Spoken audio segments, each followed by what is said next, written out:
What is up, and welcome back to the Wigan Athletic career, where today, with 10 games left of the regular season, we should be able to close this thing out in this episode.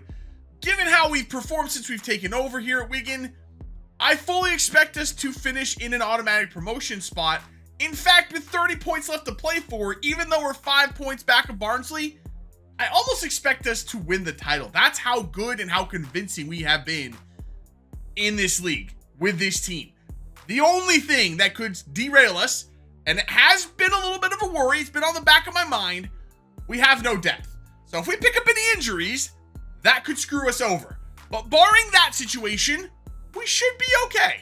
And given how confident I am we are going to be moving up to the championship next season, might be time to start taking a look at the squad and kind of getting a list together of what we need going into next season. And the list is kind of long and we don't have a lot of money.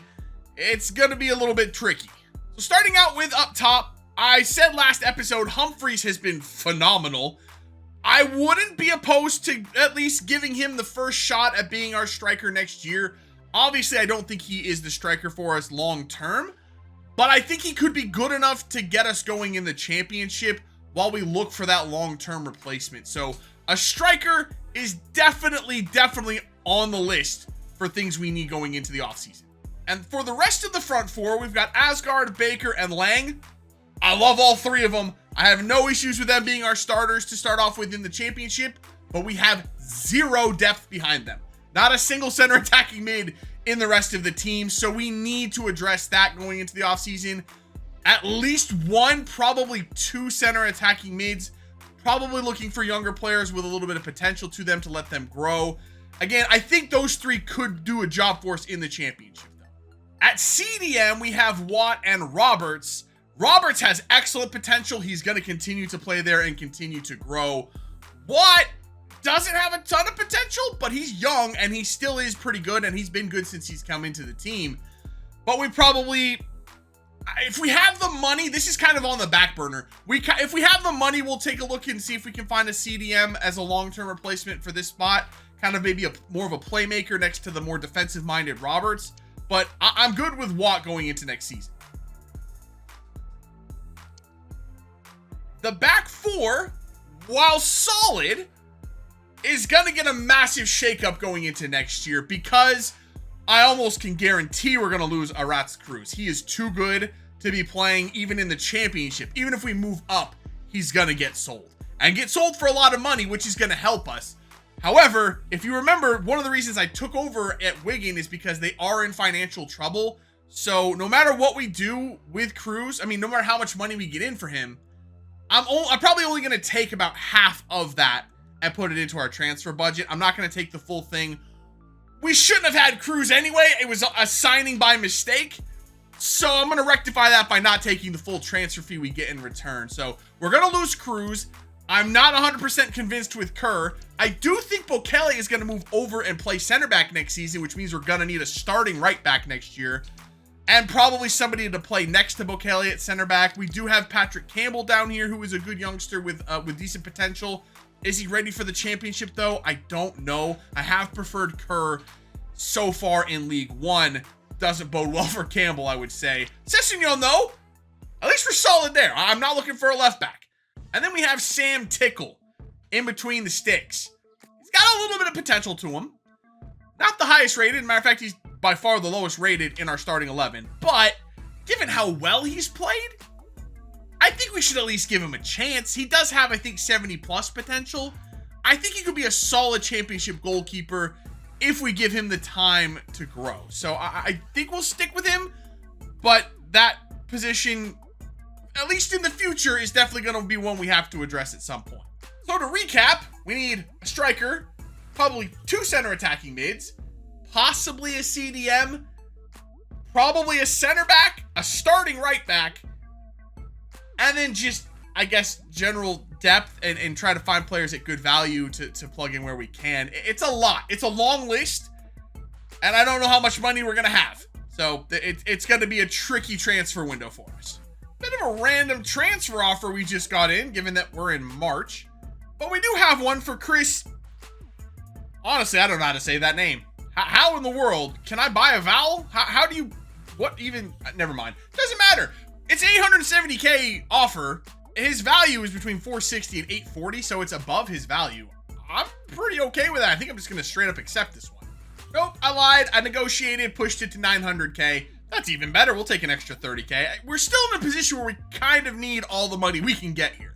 Another offer in, this one for Josh Stones. 970K from Cartagena. Again, another player that is just not in our future plans here. So, yep. I'll probably try to push this one up to like 1.1 mil. We'll see what happens, but I think this is going to be another deal that we look to do. Josh Stone seems to be a pretty popular guy because Reading have come in with a $1 million offer that I pushed to 1.25. I'm hoping Cartagena kind of pisses off, but we'll see what happens with that. Either way, that's pretty good money. Kind of has me thinking maybe I didn't take a close enough look at Josh Stones, but I'm looking at him here. 3-star weak foot, medium work rates, kind of bang average speed. Decent strength, though, for a striker, but the technicals are not there. They're 61 finishing. I don't see it. I think he'd be a pretty good League One player, and I know Reading's in this league, so I suppose that makes sense for them. I can tell you right now, though, as Wigan, with limited funds, I'm not spending 1.25 million on Josh Stones, but I am happy to accept it if someone wants to pay it. So first up for us today is a trip to Rotherham. I think they're bottom half somewhere. So I do expect us to come in and get the job done. I did make one change for this game. I'm going to try to give Patrick Campbell some more minutes down the stretch just to get him a little bit more experience heading into next season, as he might be called upon a little bit more often since we're shaking up the center back situation. But we'll see how this game goes. And as expected, pretty standard job for us. 3-0 win on the road. And the front four did the business once again. Lang had a goal.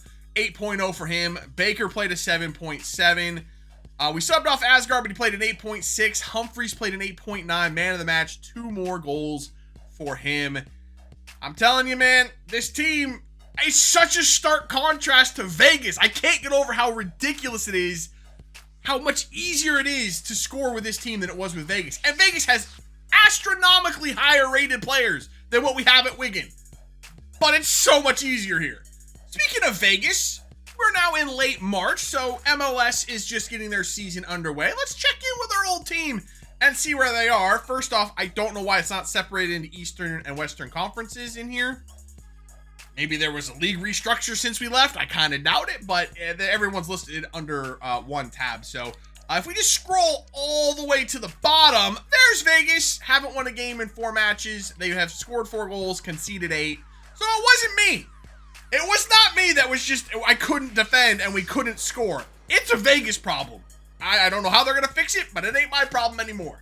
Jason Kerr has come to us and says he wants a new contract, which is fair enough. He only has 1 year left after this season. I do remember looking at him and thinking I wasn't sure, and honestly, I'm still not. I know there's going to be a shakeup at the center back position in the offseason, but I think we just wait to see how things play out before we commit to giving him a new deal. On one hand, it would be good to keep some consistency there, but on the other hand, he might not be needed. So I'm still just going to wait and see on him. Totally forgot that Stephen Humphreys only had 1 year left after this year.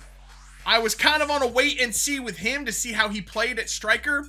I think we have seen enough to know that we need to give him a new contract. And the 2 transfers that we were working on before have been finalized. Stones is off to Reading for 1.25 million, so that's nice for us. And then Chris, I still don't know how to say his name, and after the season, it won't be my problem. He is off to Concarneau for 900K. So nice bit of business for us. So up next for us is a home match against Wrexham. They are in a relegation battle right now. Given that we're at home and our form, I think we should win this one pretty comfortably. I'm not going to make any changes to the starting 11. Campbell stays in there in that back line. We kept a clean sheet against Rotherham, so I don't want to mess with anything there. And other than that, I mean, we don't have any options to rotate with. So everything's going to stay the same. Like I said, barring any injuries, this is pretty much the team that we have and what we're going to go with. And it's been working for us so far. Surely their keeper's not Paul Mullen, right? Surely not. there's a goal for Asgard. I just noticed Wrexham had a free kick, and their goalkeeper came up to take it, and then I looked at who their goalkeeper is. It's number 10, Mullen. Please tell me that that is not who I think it is in goal for them. Please tell me that they're not playing their best player in goal, who is also happens to be a striker. Surely that's not the case, right? He's actually made a couple of saves, so maybe it's not. But I'm going to take a look after this game. If we end up putting 9 on Wrexham here, that's probably what has happened. Oh my goodness. Equalizer for Wrexham in the 78th minute. We're going to drop points to Wrexham, aren't we? We haven't dropped points in so long. Matter of fact, we only dropped points once in the league since I've taken over here, but it's not looking good. Like, it's not clicking. That free-flowing front four just has not been there in this game. That's a good turnover, though. Lang coming forward. Looking for Humphreys. It sort of falls to he's offside. He's offside. We're actually going to drop points to Wrexham. That's tragic. 3 minutes left. We might lose to Wrexham here. Tickle with a save. This is probably the last action. Corner cleared. And there's the final whistle. 1-1 draw to Wrexham. Not really that good for us. No one really played well, to be honest. I mean, Asgard played a 7.6 and scored our goal. His stamina isn't very good, though. I always have to sub him off. Would have loved to have had him on for the last 10 minutes to try to push for that winner, but to be honest, I don't think it was going to happen anyway. I don't think we had a shot in the second half.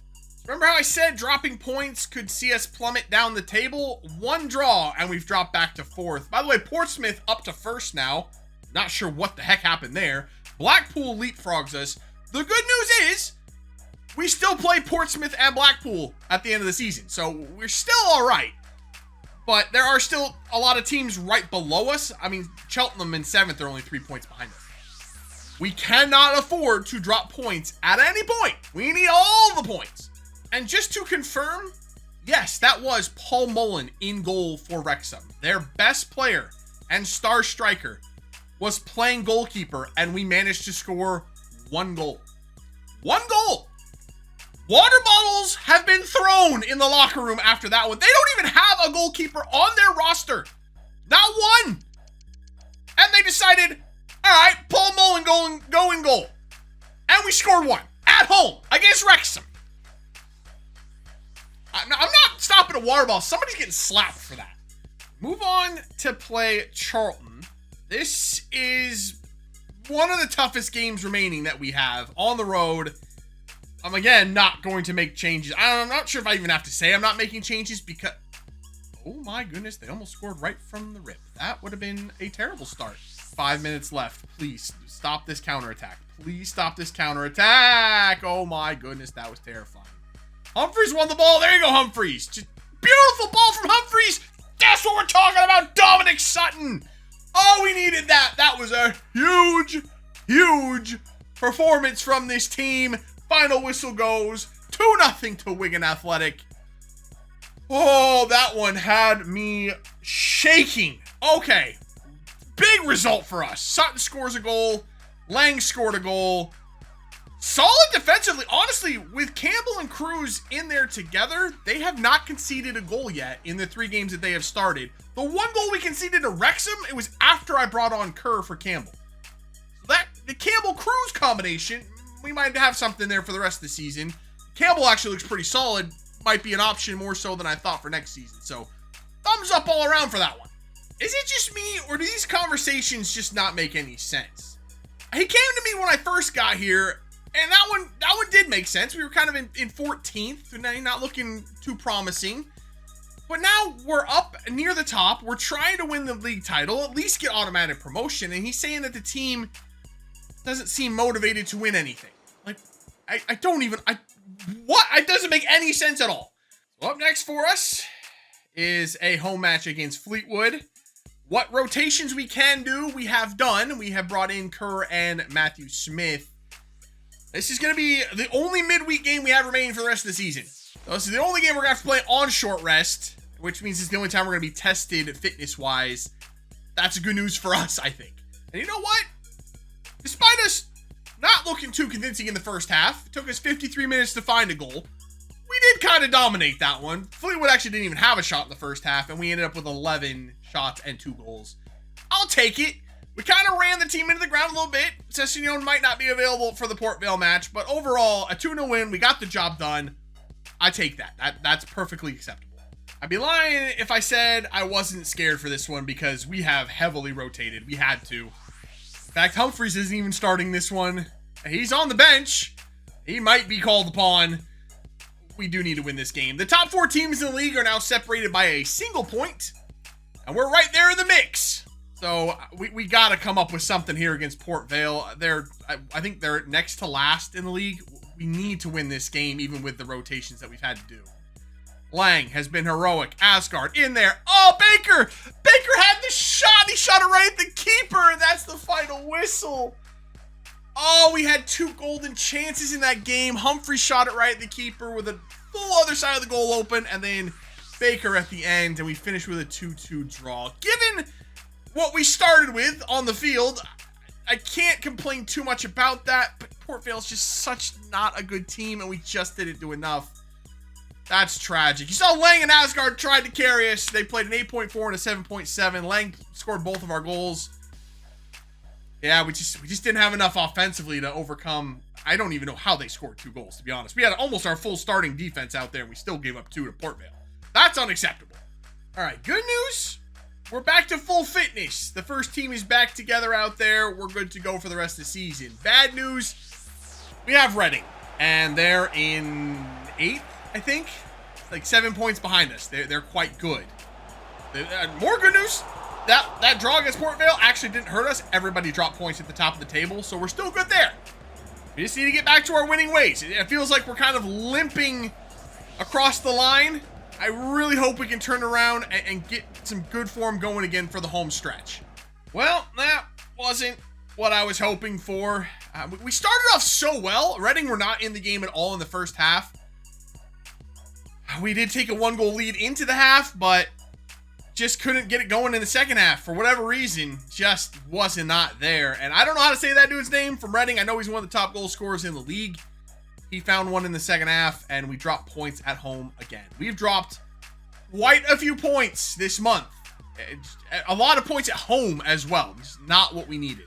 And the last game in what feels like a marathon session of simulations, we're away at Bristol Rovers. I don't have any choice. I've said it a million times. Same team out there. We got to figure out a way to win some games here because, I mean, we're still within striking distance of the top. That's a good start. If Humphreys could please score. He hasn't scored a goal in a long time. Ever since, actually, I gave him the new contract. I need him to... Please, Humphreys. Thank you! Oh, my God. That is a good sign. Maybe the best possible start we could have had. Not only did we score a goal early, but Humphreys scored it. Okay, settle down. Let's get a dub. I am at an utter loss of words. We were up 3-1 in that game with 15 minutes left.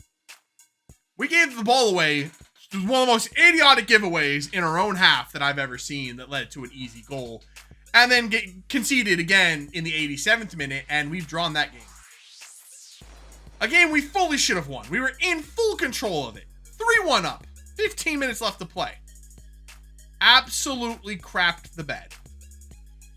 And I'm not gonna lie, as soon as I brought in Kerr, it looked like we fell apart at the back again. I don't think I'm gonna re-sign him. I think I need to stick with Patrick Campbell. Kerr, kind of crap at the back, if I'm honest. I would say that I think a lot of our dip in form has had to do with the just plummet in morale. I thought I had a handle on things. When everything was going well and we won all those games in a row by multiple goals, everything was looking good. The morale was starting to creep back up, but then it just inexplicably went in the toilet.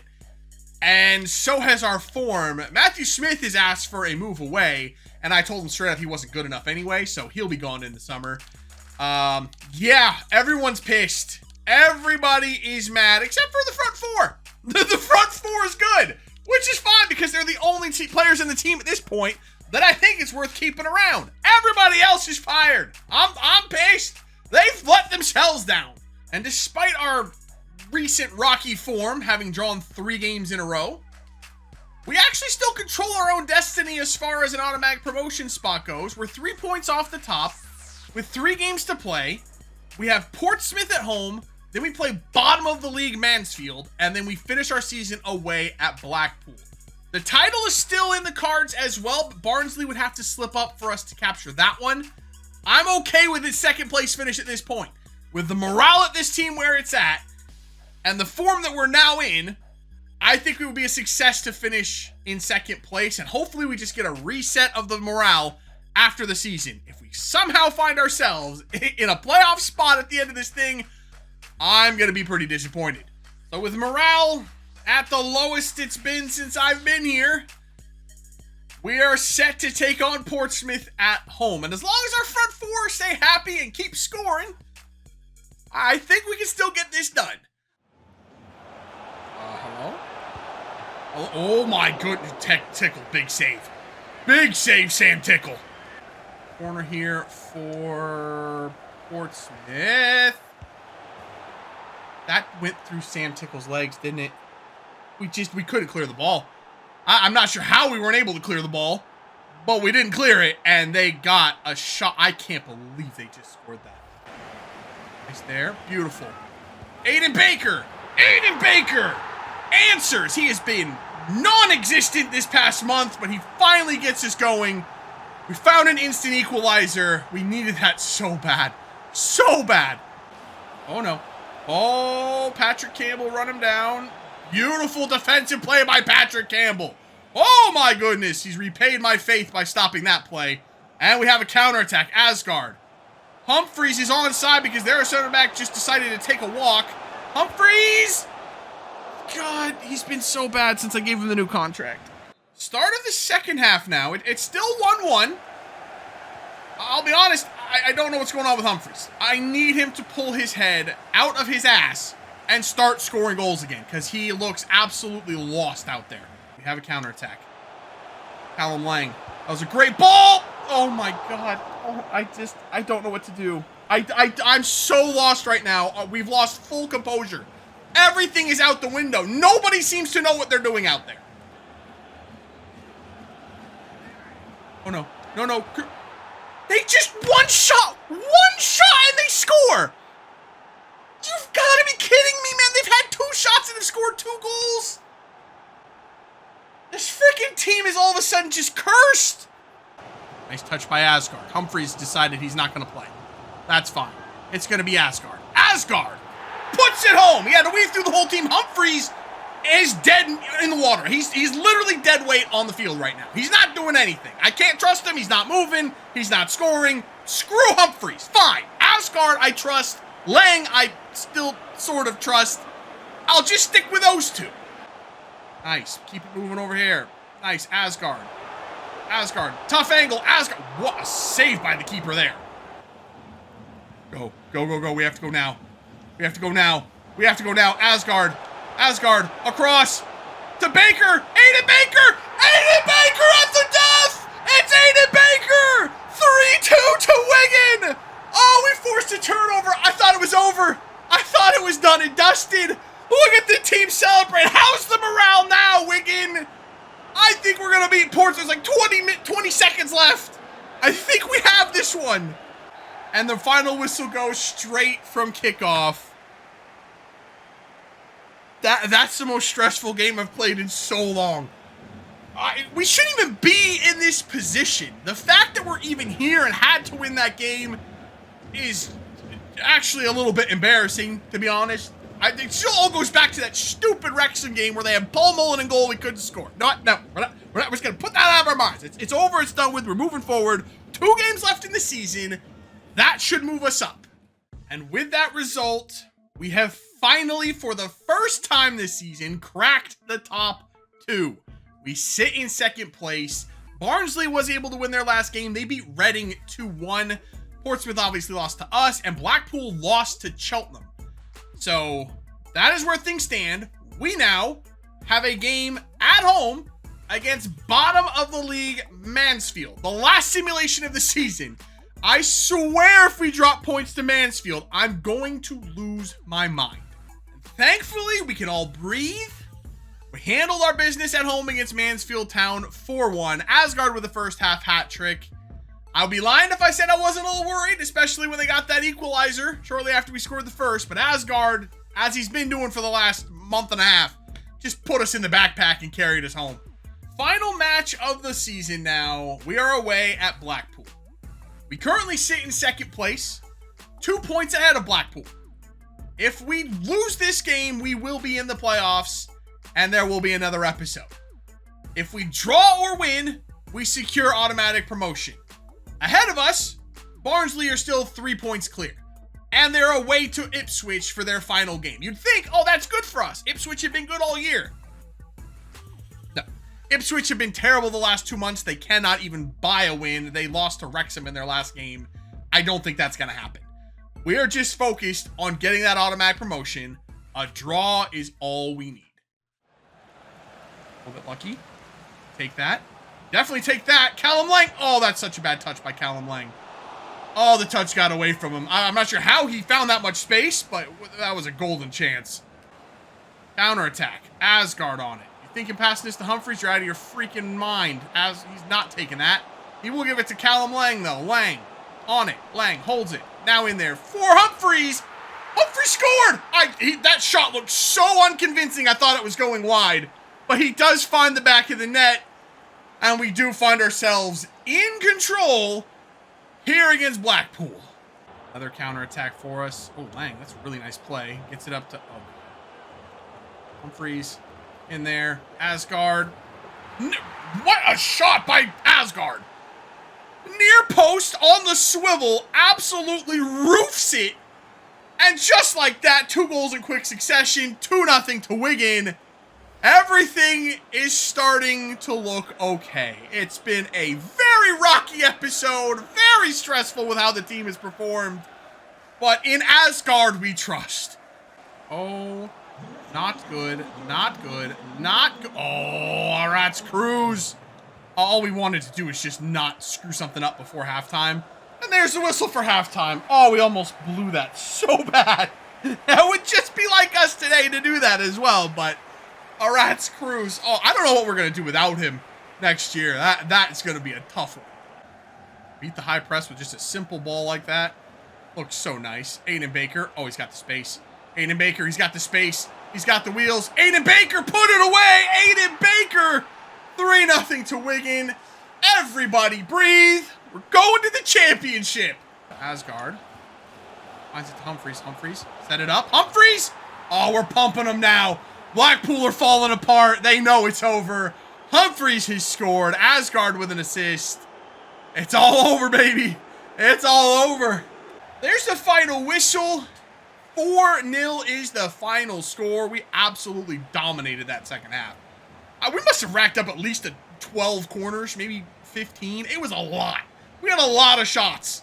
A lot of possession. It was just all Wigan as Blackpool kind of crumbled down the stretch. But that is it.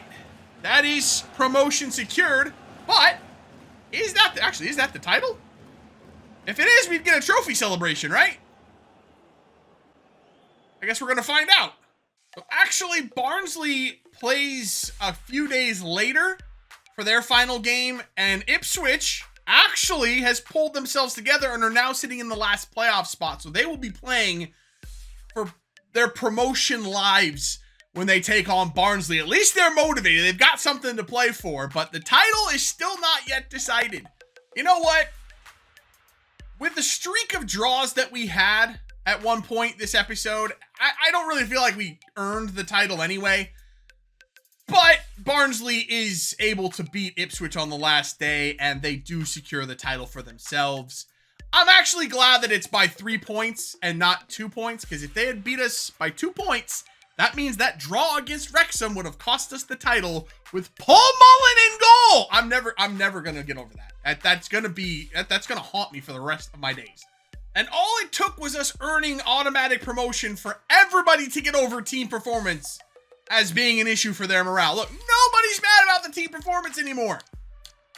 What in the world? Like, we were right there for the last 2 months and everyone was still fuming about team performance. That's absurd. They gotta relax a little bit. That seems a bit drastic. And while we ended the season on a high note, There was at least one player that did not, and that is Stephen Humphries. I don't know what to do with him. I've never had a striker that hot and cold before, where last episode he looked absolutely unstoppable. He scored 4 goals in 3 different games. And then today he looked like he's never touched a football before. I don't know what's going on. And I just don't know if he's the guy for us going into the championship. But we have 2 options here.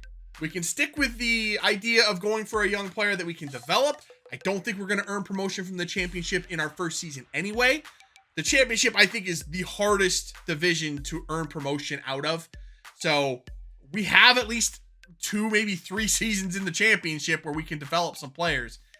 Or do we look for a starting caliber striker that fits within our budget, but that's an expensive position and it's going to eat up a large portion of our transfer budget. With how many players that we need, I don't know if that's realistic for us. So we're going to have to figure that out. And it does seem just slightly ridiculous that we have to try to figure out if we're replacing our Golden Boot winner or not. And he won it by 11 goals. But again, most of those goals came in the last episode over a stretch of like 6 games or something. It was ridiculous. So, I mean, if he played like that, we're good. If he plays like he did this episode, we are screwed. I just don't know what to do with him. So that is going to do it for this one and for our time here in League One as we move on to the championship. Next time out, I think we're just going to have an entire transfer special. There's a lot of work that needs to be done on this roster in the summer. There's a lot of players that need to be moved out that are just not good enough for the championship and the level that we're at and the level we're trying to get to. And we need to bring a lot of players in to improve the depth and overall quality of this roster if we're going to just survive the championship next season. So lots to be done, lots of work to do. But that is it for this one. If you did enjoy it, make sure to let me know by leaving a like below. Subscribe if you're new. I'll see you when we come back for some more Wigan Athletic career. See ya.